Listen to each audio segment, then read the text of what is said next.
మీరు పెట్టండి. ఎవరు ఈ నాయకుడు కార్యకర్తలే కాకుండా ఇంకా చాలా మంది ఉన్నారు. వీరందరూ పెట్టండి. పెట్టి ఎక్కడైనా పొరపాటు జరిగితే ఒకవేళ రిపోర్ట్ ఏదైనా తప్పుడుగా వస్తే నాకు టికెట్ అవసరం. వాలంటీర్గా మీరు ఏం చెప్తే చేస్తాం. అంతేగాని మరి నాయకుడికి కార్యకర్తలకి ఆలోచనలకి భిన్నంగా మీరు నిర్ణయాలు తీసుకుంటే మాత్రం తీవ్ర పరిణామాలు ఉంటాయనేటువంటి విషయాన్ని కూడా మీరు గుర్తుపెట్టుకోవాలి. తప్పనిసరిగా మరి కార్యకర్తలు నాయకులు ఇచ్చినటువంటి సలహాలని సూచనలు తప్పనిసరిగా పరిగణలో తీసుకుంటాం. యొక్క ఆకాంక్షని కార్యకర్తల యొక్క అభిష్టాన్ని మరి పరిగణలో తీసుకోవాల్సినటువంటి అవసరం ఉంది.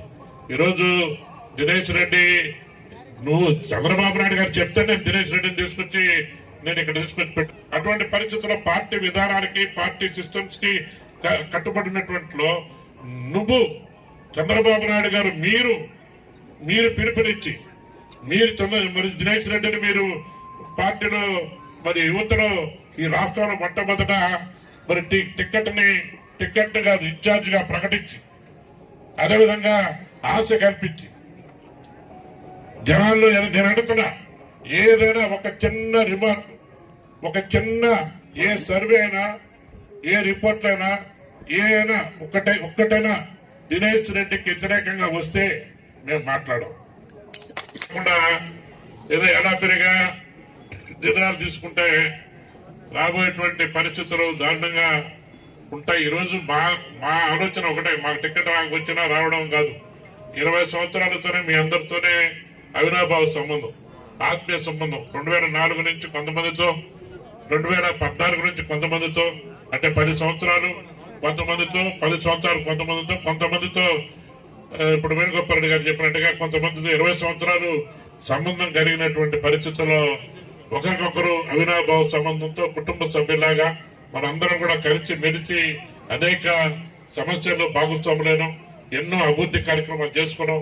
2014లో అయితే తెలుగుదేశం ప్రభుత్వంలో 1600 కోట్ల రూపాయలతో అభివృద్ధి కార్యక్రమాలు చేశాం.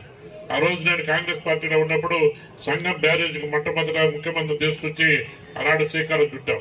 ఈ విధంగా ఈ జీవితాంతం నిలబడిపోయేటువంటి కార్యక్రమాలను ఎన్నో కార్యక్రమాలు చేశాం, ఎన్నో ప్రాజెక్టులు తీసుకొచ్చాం. ఈ రోజు మత్స్యకారుల కోసం పైడేరు బ్రిడ్జ్ నిర్మాణం, అది ఆనాడు పెద్ద దగ్గర నుంచి కూడా మత్స్యకారుల యొక్క కళ, అటువంటి కళను ఎవరు తీర్చలేకపోయారు. అది నా హయాంలో శంకుస్థాపన జరిగి నా హయాంలోనే ప్రారంభోత్సవం జరగడం కూడా అది నా అదృష్టంగా. మరి మత్స్యకారులకి ఇచ్చినటువంటి వాగ్దానాన్ని నెరవేర్చేటువంటి క్రమంలో అన్ని విధాలుగా ముందుకు పోయినటువంటి పరిస్థితులను కూడా మనం గమనించాలి. ఎప్పుడు ఎక్కడ ఏనాడు కూడా కార్యకర్తలని నాయకులని ఎక్కడ కూడా నిర్లక్ష్యం చేయలే. కార్యకర్తల కోసం అండగా ఉండాం, కార్యకర్తను కాపాడుకునేటువంటి కార్యక్రమం చేశాం. ఈనాడు కూడా మా ఆలోచన ఒకటే, మా ఆశయం ఒకటే, ఎట్టి పరిస్థితుల్లో కార్యకర్తలు ఎవరికి కూడా అన్యాయం జరగకూడదు. మొన్న వచ్చి నిన్న 5 సంవత్సరాలు అధికారం ఉన్నప్పుడు అటువైపు నుండి పార్టీ మరి అధికారాన్ని అనుభవించి మళ్ళీ ఇప్పుడు వస్తున్నారు దొంగలు. ఊరికాడ నక్కలా కాసుకుంటారు. ఎప్పుడెప్పుడు వీళ్ళు వస్తారా, ఎప్పుడెప్పుడు పెరక తినాలని. అది కూడా ఈరోజు ఆలోచన చేయాలా మరి ఖచ్చితంగా.